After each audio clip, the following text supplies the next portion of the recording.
Antarctica दुनिया का पांचवा सबसे बड़ा महाद्वीप है जो कि इस धरती के दक्षिणी छोर पे स्थित है, जहां धरती की साउथ पोल यानी दक्षिणी ध्रुव ठीक इस महाद्वीप के बीचों बीच है। इस खंड की विशालता का अंदाजा इसी से लगाया जा सकता है कि यह ऑस्ट्रेलिया महाद्वीप से 2 गुना है। इसका क्षेत्रफल 14.2 मिलियन स्क्वायर किलोमीटर है, जिससे इसे दुनिया का सबसे विशाल, ठंडा और शुष्क रेगिस्तान कहा जाता है।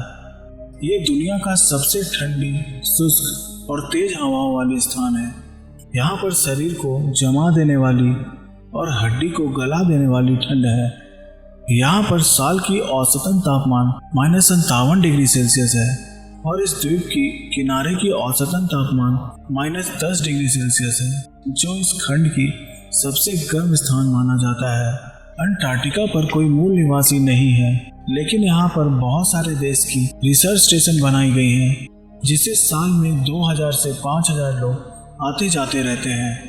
भारत के यहाँ 3 रिसर्च स्टेशन हैं, जिनमें सिर्फ 2 ही स्टेशन सक्रिय हैं। इनमें है भारती और मैत्री। इतनी ठंडी और न रहने लायक परिस्थिति के कारण यहाँ पर कुछ गिने चुने प्राणी ही रहते हैं, जिसमें पेंगुइन, सील, नेमाटोड्स, टेडिग्रेड्स, मिटेट्स और कुछ विभिन्न तरह के वनस्पतियों का समावेश होता है। लेकिन इस खंड की अतीत ऐसी नहीं थी। यहाँ पर भी जीवन अच्छी तरह से फलते फूलते थे। आज से 53 लाख साल पहले ये महाद्वीप गर्म स्थान हुआ करता था और उस समय यहाँ का तापमान 20 डिग्री सेल्सियस से ऊपर रहा करता था। वहाँ पर खजूर के पेड़ भी उगते थे। इसका कारण है कि उस समय ये खंड धरती के इतने दक्षिणी छोर पे स्थित नहीं था। ये भूभाग उस समय गोंडवाना लैंड का हिस्सा था।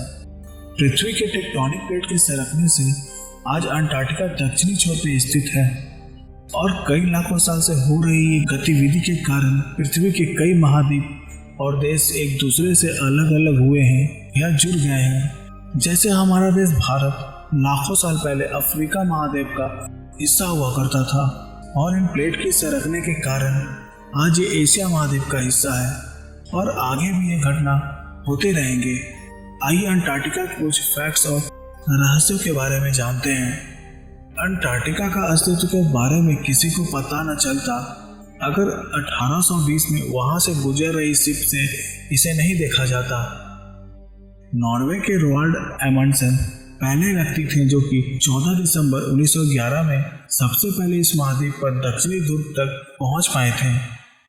21 जुलाई 1983 में अंटार्कटिका में रशिया का वोस्तोक स्टेशन के पास अभी तक का धरती का सबसे कम तापमान -79.2 डिग्री सेल्सियस रिकॉर्ड किया गया है। अभी तक ये रिकॉर्ड कायम है। अंटार्कटिका दुनिया का सबसे शुष्क स्थान है और इतना ही नहीं, पृथ्वी का सबसे शुष्क स्थान भी अंटार्कटिका में ही है। इस स्थान को ड्राई वैली कहा जाता है। यहाँ पर पिछले 20 लाख साल से कोई बारिश और बर्फबारी नहीं हुई है, फिर भी उस जगह पर बर्फ के बड़े बड़े चट्टान और पहाड़ मौजूद हैं। बेहद ठंड होने के बावजूद अंटार्कटिका में 1150 अलग अलग प्रकार के माइक्रोब और बैक्टीरिया पाए जाते हैं। तकनीकी रूप से देखा जाए तो इस महाद्वीप का कोई टाइम जोन नहीं है, क्योंकि यहाँ सभी देशांतर रेखाएं जो टाइम जोन को परिभाषित करने के लिए उपयोग की जाती हैं इसी महाद्वीप पर दक्षिणी ध्रुव पर आकर मिलती हैं। अंटार्कटिका में 6 महीने का दिन और 6 महीने का रात होता है। अगर किसी व्यक्ति को अंटार्कटिका में काम करना है तो सबसे पहले उसे अपने दांत और अपेंडिक्स निकलवाने पड़ेंगे, भले ही वो एकदम स्वस्थ ही क्यों ना हो, क्योंकि यहाँ के वर्क स्टेशन पर किसी भी तरह की सर्जरी की सुविधा उपलब्ध नहीं है। और अगर ठंड की वजह से उस व्यक्ति को कुछ हो, उसकी सर्जरी यहाँ नहीं हो पाएगी। यहाँ कोई ज़्यादा दिनों तक नहीं रह सकता। अंटार्कटिका में अमेरिका का मैकमुर्डो स्टेशन नाम का एक न्यूक्लियर पावर स्टेशन है, जो कि 1962 से यहाँ सक्रिय है। और यहाँ पर एक फायर स्टेशन भी है जिसका नाम मुर्डो स्टेशन है। अंटार्कटिका में एक भी पोलर बियर नहीं पाए जाते हैं। अगर आपको पोलर बियर देखनी है तो आपको आर्कटिक जाना होगा। अंटार्कटिका में फेमस प्राणी पेंगुइन्स रहते हैं, अंटार्कटिका में एक बार भी है जो कि दुनिया का सबसे दक्षिणी छोर पे मौजूद है। ये बार रसिया का रिसर्च स्टेशन में स्थित है। आपको शायद यकीन ना हो, लेकिन अंटार्कटिका में एक एटीएम भी है। मेटालिका बैंड के बारे में आप कुछ लोगों ने सुना होगा। ये दुनिया का सबसे प्रसिद्ध म्यूजिक बैंड है और इस बैंड ने सबसे पहले इस महाद्वीप पर एक कॉन्सर्ट किया था। इस बैंड ने एक साल के भीतर ही 7 महाद्वीप पर कॉन्सर्ट करने का वर्ल्ड रिकॉर्ड बनाया है, जिसमें अंटार्कटिका महाद्वीप भी शामिल है। अंटार्कटिका की बर्फ औसतन 1.5 किलोमीटर मोटी है और लगभग पूरी खंड में फैली है। इस खंड पर दुनिया पर मौजूद पानी का 70% हिस्सा यहीं पर है और बची हुई 30% हिस्सा समुद्र, नदी और तालाब में है। यहाँ पर कुछ जगह ऐसी भी है जहाँ 350 किलोमीटर प्रति घंटा के स्पीड से हवा चलती है। जनवरी 1969 में इमेले पलामा दुनिया के सबसे आखिरी छोर पर जन्म लेने वाली पहली इंसान है। ये अर्जेंटीना देश द्वारा खुद को अंटार्कटिका का हिस्सा बनाने का एक प्रयास था। पूरे धरती पर सिर्फ अंटार्कटिका ही ऐसी जगह है जहां पर किसी भी जाति के सांप नहीं पाए जाते हैं। दुनिया में लाल रंग का झरना सिर्फ अंटार्कटिका में ही पाया गया है, जिसमें खून की तरह लाल पानी बहते हैं, जिसे सिर्फ ब्लड फॉल के नाम से भी जाना जाता है। वैज्ञानिकों ने इस पर काफी रिसर्च किए, लेकिन अभी तक कोई सटीक जवाब नहीं मिला है कि इस झरने का पानी लाल क्यों है। लेकिन वैज्ञानिक ये अनुमान लगाते हैं कि इस जगह पर लोहे की मात्रा ज्यादा हो, जो पानी का रंग लाल कर देते हैं। हालांकि ये झरना अभी तक रहस्य बना है। ये स्थान और भी कई रहस्यों से घिरा है।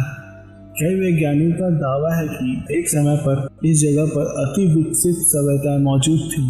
ग्रीक के महान फिलोसोफर प्लेटो ने भी 1700 साल पहले अंटार्कटिका की मानव सभ्यताएं और उनके अंत होने का जिक्र अपनी लिखी किताब में की है, जो हमारे लिए चौंका देने वाला था, क्योंकि हम अक्सर मानते थे कि वहाँ पे जीवन संभव नहीं है।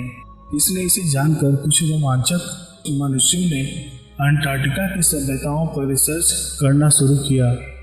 वहाँ के जो अवशेष और तथ्य सामने आए वो प्लेटो के अनुमान से काफी मिलते जुलते थे।